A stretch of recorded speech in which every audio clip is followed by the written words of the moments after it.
کہ ایک جواب کا موقع پاکستان میں میسر آ جائے گا، وہ خوشی تو ساتھ ہی اس طریقے کار نے ظاہر کر دی. لیکن جہاں تک غیر دنیا کا تعلق ہے، خدا تعالیٰ کے فضل کے ساتھ اس کا موقع تو باہر میسر آئے گا.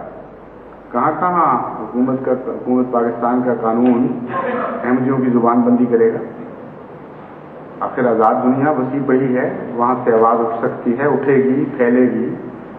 اور جہاں جہاں انہوں نے یہ تقسیم کرایا ہے اس سے زیادہ کثرت کے ساتھ انشاءاللہ تعالی اس کے نقطہ بہ نقطہ جوابات تیار کر کے تقسیم کیے جائیں گے. کچھ تو میں اپنے خطبات میں بھی بیان کروں گا تاکہ وہ لوگ جنہیں پڑھنے کا زیادہ موقع میسر نہیں آتا اور خطبے ضرور سنتے ہیں ان تک بھی بات پہنچ جائے، اور اس طرح احمدیوں کو اپنے دفاع میں کچھ ہتھیار میسر آ جائیں.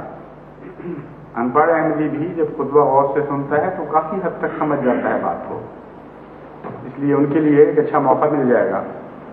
اور اگر یہ چونکہ لمبا بھی بہت ہو سکتا ہے اور خطبات دوسرے مقاصد کے لیے بھی استعمال کرنے ہوتے ہیں، اس لیے اگر کچھ حصہ رہ جائے بیچ میں سے تو وہ ویسے بھی پمفلٹ کی صورت میں چھپانا ہی تھا، وہ چھپایا جائے گا اور سب تک وہ پہنچ جائے گا، اس لیے کوئی خلا نہیں رہے گا انشاءاللہ تعالی.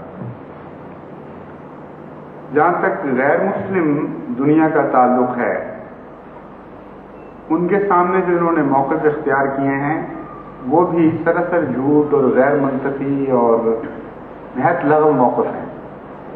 ان کے متعلق جہاں جہاں اطلاع ملتی ہے ہم اس کا جواب بتاتے ہیں، اور زیادہ دیر تک تو کسی کو دھوکے میں رکھا نہیں جا سکتا.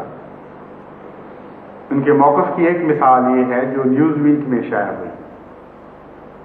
ایک بڑے پاکستان کے افسر نے اپنے جواب میں یہ بات پیش کی کہ دیکھو ایک تو بڑی منطقی بات ہے، ایک غیر مسلموں کو کیسے اجازت دی جا سکتی ہے کہ وہ مسلمانوں کا بھیس بدل کر مسلمانوں کا لبادہ اوڑھ کر وہ لوگوں کو دھوکہ دے کہ وہ مسلمان ہیں. آخر حکومت کا فرض ہے کہ دھوکے بازوں کو پکڑے اور ان کے خلاف کارروائی کرے. تو یہ ایک منطقی دلیل انہوں نے قائم کی غیر دنیا کے لیے، جن کو قرآن و سنت سے تو غرض کوئی نہیں ہے، نہ ان کو یہ پتہ ہے کہ کوئی غیر مسلم حقیقت میں ہے بھی کہ نہیں. لیکن ان کے سامنے اتنی سی بات رکھ دی گئی کہ ہماری حکومت نے فیصلہ کر لیا اور ایک اسمبلی کا حوالہ دیا گیا کہ فلاں اسمبلی نے یہ فیصلہ کیا، اس لیے اس فیصلے میں بھی ہمارا قصور کوئی نہیں. ہم نے تو ورثے میں پایا تھا یہ فیصلہ، اور جب ہم نے ورثے میں یہ فیصلہ پایا کہ فلاں جماعت غیر مسلم ہے تو اس فیصلے پر نفاذ کروانا، عمل درآمد کروانا ہمارا کام تھا، وہ ہم نے کروایا ہے. اس سے زیادہ اس کی کوئی حیثیت نہیں. یہ بات تو انہوں نے پہنچا دی، لیکن اس کے اندر اتنی لغویات مضمر ہیں کہ جب وہ ہم دوسروں کو پہنچائیں گے اور پہنچا رہے ہیں تو کیسے کوئی یقین کر سکتا ہے کہ دھوکہ لمبے عرصے تک چل سکتا ہے؟ سوال ہی نہیں پیدا ہوتا. سب سے پہلے تو اسمبلی کی حیثیت سن لیجیے. یہ وہ اسمبلی ہے جس کے اوپر خود پاکستان نے ایک وائٹ پیپر شائع کیا اور سارے اسمبلی کے ممبران کا منہ کالا کر دیا اس وائٹ پیپر کے ذریعے، اور یہ اعلان کیا کہ ان میں سے کوئی بھی اس قابل نہیں تھا کہ شریف انسان کہلا سکے. مسلمان تو درکنار، ایک عام شریف انسان کہلانے کے بھی مستحق نہیں. یہ لوگ فلاں بھی تھے، جتنی بدیاں ہیں وہ ان لوگوں کے متعلق گنائی گئیں، اور یہ چھپا ہوا پیپر موجود ہے. اس لیے حکومت مجبور تھی، ایسی نئی حکومت ایسی اسمبلی کو ختم کرنے پر اخلاقاً پابند تھی. اس اسمبلی نے جن کا یہ حال ہے، انہوں نے اب فرماتے ہیں کہ ایک قانون پاس کیا تھا شرعی، اور اس کی شرعی حیثیت ہے کیونکہ اس اسمبلی نے جس میں سارے ملک کے نمائندے موجود تھے یہ اعلان کیا کہ جماعت احمدیہ غیر مسلم. تو ہم تو اس اسمبلی کے پابند ہیں، اس لیے لازماً ہم اس کی آگے بڑھ کر مزید پابندی کروائیں گے.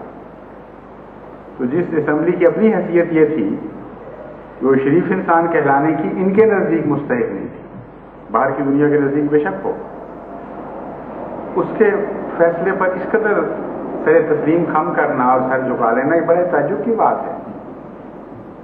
اور مزید بات یہ کہ اس کے فیصلے کی حالت یہ ہے کہ سارا قانون جو بڑی محنت سے اس نے تیار کیا تھا اور دستور اساسی کی صورت میں ملک کو دیا تھا وہ معطل، اور ترمیم کی عزت افزائی ہو رہی ہے صرف. یعنی 73 کا قانون تو معطل اور 74 کی ترمیم جاری. آخر کچھ تو احترام ہونا چاہیے نا اسمبلی کا. یہ تو ایسی بات بنتی ہے کہ ایک عورت صبح اٹھ کے کھا رہی تھی افطاری کے سحری کے وقت. کسی کو پتا تھا کہ وہ روزہ نہیں رکھتی. اس نے کہا بی بی تم روزہ تو رکھتی نہیں تو یہ آدھی رات کو اٹھ کے کھانا کیوں کھاتی ہو؟ اس نے کہا روزہ نہیں رکھتی تو کافر تو نہ ہو جاؤں، کچھ تو احترام کروں رمضان کا. جہاں تک کھانے والا حصہ ہے وہ تو مجھے پورا کرنا چاہیے. وہاں چنانچہ افطاری بھی کرتی تھی اور سحری بھی کرتی تھی اور بیچ میں بھی کھانا کھاتی تھی. تو یہ احترام ہے ان کے نزدیک اس اسمبلی کا کہ جس کی ساری بنائی ہوئی کانسٹیٹیوشن تمام دستور اساسی تو اس 2 کوڑی کے لائق نہ رہا ہو اور یہ رہ جائے باقی. اور پھر ایک اور اس میں دھوکہ اور مغالطہ آمیزی ہے کہ یہ بھی شکل نہیں بن رہی عملاً یہ شکل بنتی ہے کہ سارا دستور ما ترمیم کے معطل تھا اور آرڈیننس کے ذریعے دوبارہ یہ ترمیم جاری کی گئی. تو ایک شخص کا فیصلہ ہے. اب تو اسمبلی والی بات ختم ہو گئی. جب سارا قانون معطل ہو گیا اور ترمیم بھی ایک دفعہ معطل ہو گئی، دوبارہ جاری کیا گیا ایک آرڈیننس، تو پھر اب اس کی قانونی شکل صرف یہ ہے کہ ایک شخص کا فیصلہ ہے. یہ چیزیں جب دنیا کے سامنے آئیں گی تو پاگل تو نہیں دنیا کہ وہ نہ سمجھ سکے. مگر قطع نظر اس کے کہ یہ فیصلہ کس کا تھا، جیسا کہ میں نے بیان کیا ہے، یہ موقف ہی حماقتوں کا بلندہ ہے کہ منافقت کی ہم کیسے اجازت دے سکتے ہیں. سب سے پہلے تو یہ کہ منافقت کہتے کس کو ہیں، قرآن و حدیث کی بات کرتے ہو تو اسے معلوم کرو، اور منافق کو کس چیز کی اجازت دی جا سکتی ہے اور کس کی نہیں دی جا سکتی. اول تو یہ فیصلہ کہ کسی کے دل میں کیا ہے، جو وہ دعویٰ کرتا ہے اس کے دل میں وہ ہے بھی کہ نہیں، سوائے خدا کے کوئی نہیں کر سکتا. اس لیے آپ اس کو جو چاہیں کہیں، یہ نہیں کہہ سکتے کہ جو تم منہ سے کہہ رہے ہو ہم اعلان کرتے ہیں کہ تمہارے دل میں یہ نہیں ہے. یہ کام سوائے خدا کے اور کوئی نہیں کر سکتا. چنانچہ آن حضرت صلی اللہ علیہ وآلہ وسلم اور خلفاء کی زندگی میں ایک بھی ایسا واقعہ نہیں کہ کسی نے اپنے آپ کو مسلمان کہا ہو اور حضور اکرم صلی اللہ علیہ وآلہ وسلم یا خلفاء نے یہ رد کر دیا ہو، فرمایا ہو کہ تم اندر سے غیر مسلم اور منافق ہو. ایک بھی ایسا واقعہ نہیں. جہاں تک قرآن کا مطالعہ کرتے ہیں کہ قرآن اس موضوع پہ کیا فرماتا ہے، تو جو آیت میں نے آپ کے سامنے پڑھ کے سنائی تھی اس میں اس کا مؤثر جواب موجود ہے.